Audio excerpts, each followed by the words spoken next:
Rapport d'enquête numéro 1. Objet, évacuation du trésor de Lima. Date, année 1821. Lieu, Lima, capitale du Pérou. Depuis le milieu du XVIe siècle, Lima est l'épicentre du pouvoir colonial espagnol en Amérique du Sud. Ville de prestige, d'influence religieuse forte, abritant la résidence du vice-roi espagnol et le siège de nombreuses institutions ecclésiastiques, elle concentre une richesse considérable. Mais derrière cette opulence, l'empire colonial vacille et les secousses de l'indépendance frappent ses frontières. En ville, la peur grandit. Si Lima tombe, ses richesses tomberont entre les mains des rebelles. Dans cette agitation, les autorités locales prennent une décision: réunir leurs biens les plus précieux et les transporter dans une autre colonie espagnole.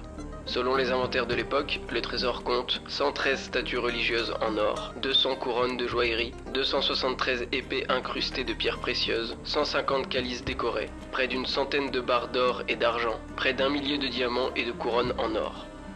Sous la pression des révolutionnaires, le 4 juillet 1821, les loyalistes espagnols fuient Lima avec leurs trésors et se replient dans le port fortifié de Callao, dernière position sous leur contrôle. Le transport terrestre étant devenu impossible suite à des soulèvements successifs dans tout le pays, l'évacuation par voie maritime devient la seule option envisageable. Au même moment, plusieurs navires de commerce britanniques mouillent dans le port de Callao. Profitant de leur présence, la couronne espagnole précipite le départ du trésor et confie la mission d'acheminement à un capitaine anglais, William Thompson.